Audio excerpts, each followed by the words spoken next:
It only took 94 seconds. 94 seconds for Senator Dick Durbin to completely dismantle Pam Bondi's carefully constructed facade and expose the FBI director's desperate attempt to save her. What started as routine questioning about Justice Department ethics became the most catastrophic confirmation hearing meltdown in modern Senate history. And when Patel tried to intervene from the gallery, his help would destroy both their careers in ways neither could have imagined. Bondi walked into Senate Judiciary Committee Room 216 that morning, believing her nomination for Attorney General was a foregone conclusion. Behind her sat Patel, the FBI director who had spent weeks preparing her for exactly these kinds of questions. They had rehearsed every potential line of attack, anticipated every Democratic gotcha moment. But there was one subject they thought was buried so deep that no senator would dare to touch it. They were catastrophically wrong. March 28, 2025, 2:17 p.m. The committee room was packed with reporters, cameras, and spectators who had come expecting political theater but would witness something far more devastating. Bondi sat at the witness table, her blonde hair perfectly styled, her expression radiating the confidence of someone who believed she had weathered the worst of the Democratic attacks. For 3 hours, she had deflected questions about her consulting work, her foreign clients, her previous statements about various Trump investigations. Her answers were polished, evasive, and carefully crafted by a team of lawyers and media consultants. Behind her, Patel watched with satisfaction, believing his protégé was performing exactly as coached. Then Durbin leaned forward, adjusted his glasses, and said the words that would change everything. "Ms. Bondi, I want to ask you about your relationship with Jeffrey Epstein." The temperature in the room seemed to drop 20 degrees. Bondi's face went pale, her composed expression flickering for just a moment before her media training kicked in.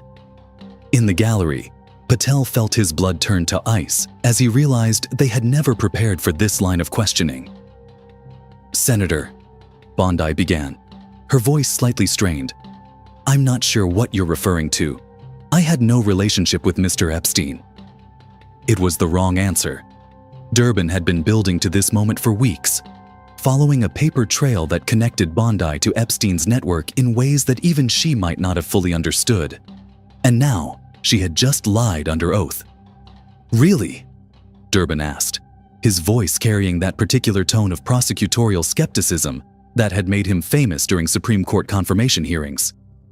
"You had no relationship with Jeffrey Epstein?"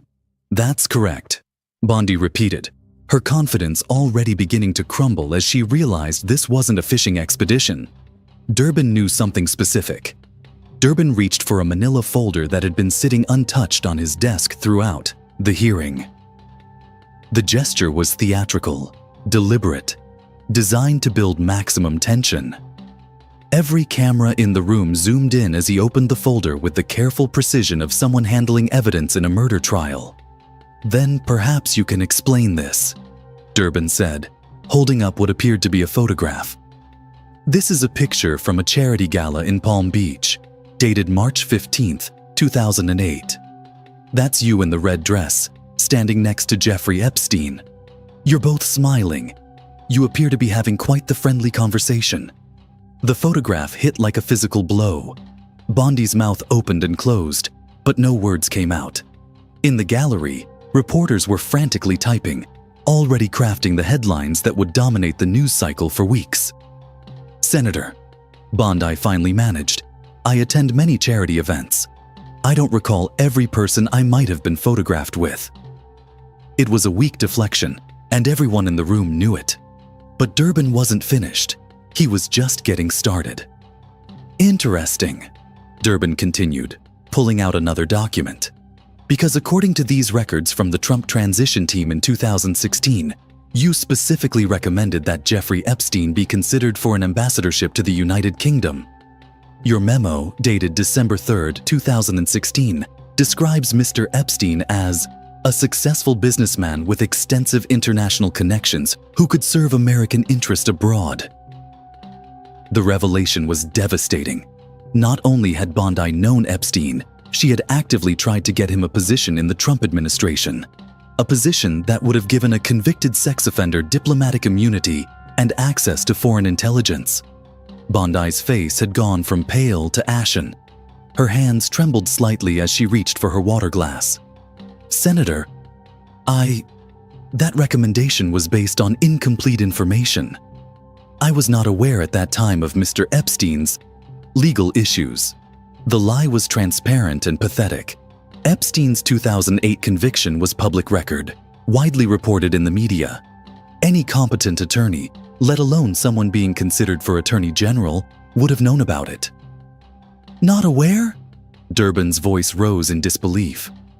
"Ms. Bondi, Jeffrey Epstein was convicted of soliciting prostitution from a minor in 2008, the same year this photograph was taken. Are you telling this committee that you recommended someone for an ambassadorship without conducting even a basic background check?" That's when Cash Patel made his fatal mistake. From his seat in the gallery, the FBI director stood up and approached the witness table, clearly intending to whisper something to Bondi or her legal counsel. It was an unprecedented breach of Senate protocol, and it immediately caught Durbin's attention. "Director Patel," Durbin said sharply, his voice carrying the full authority of the committee chair, "please return to your seat. This is Ms. Bondi's hearing, not yours." But Patel was already committed to his course of action. In his desperation to save Bondi, he had convinced himself that he could somehow intervene without making things worse. He was spectacularly wrong. "Senator Durbin," Patel said, his voice carrying across the hushed chamber, "I believe there may be some confusion about the timeline of events. The FBI has information that could clarify—" "Director Patel," Durbin interrupted, his voice now icy with anger. "Are you attempting to coach a witness during a Senate confirmation hearing?" The implications of Patel's intervention were immediate and catastrophic.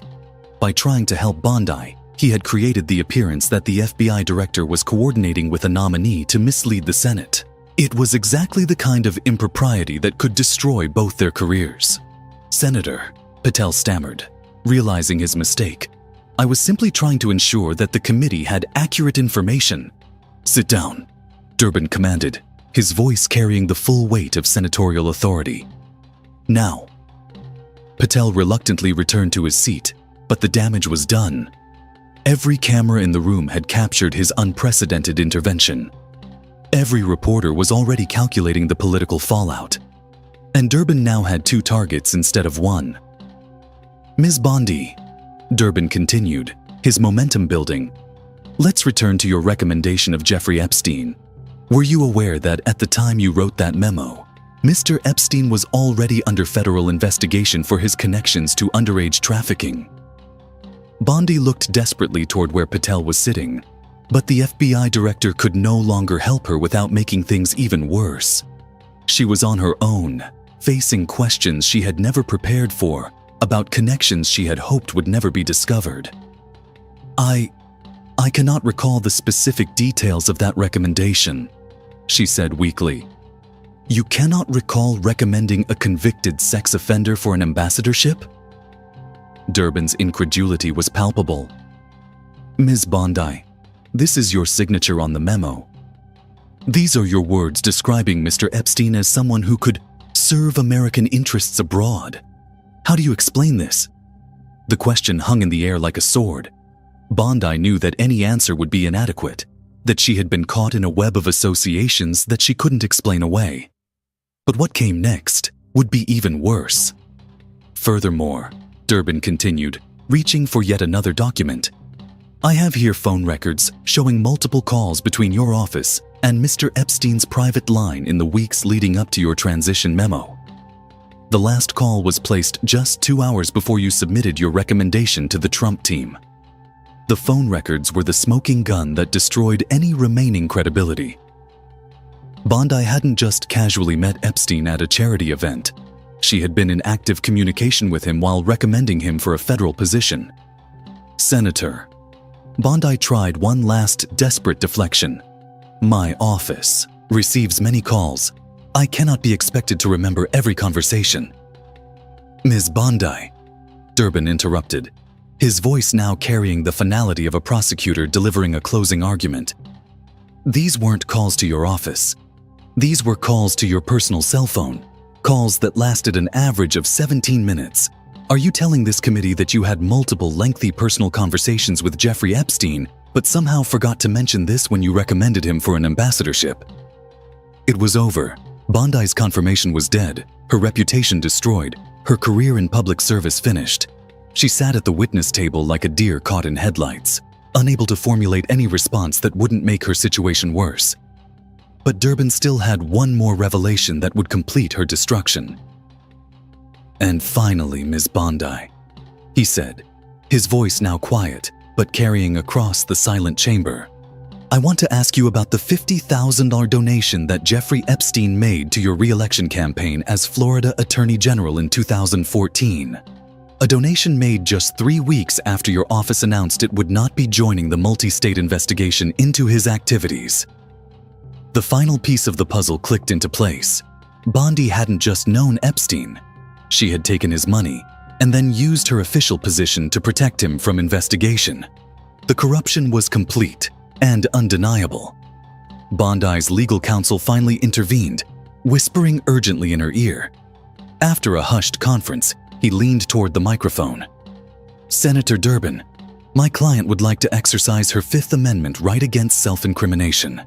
The words echoed through the chamber like a funeral bell. A nominee for Attorney General, the nation's top law enforcement official, was pleading the Fifth rather than answer questions about her relationship with a convicted sex trafficker. The hearing room erupted. Reporters rushed for the exits to file their stories. Committee members huddled in emergency consultations. And somewhere in the chaos, both Bondi's nomination and Kash Patel's career as FBI director died a very public death. Within hours, Bondi Epstein was trending worldwide. Within a day, she had withdrawn her nomination. Within a week, congressional leaders were calling for Patel's resignation for his unprecedented intervention. The 94 seconds of questioning that had destroyed Bondi's confirmation had also revealed the lengths to which the FBI director would go to protect Trump's nominees.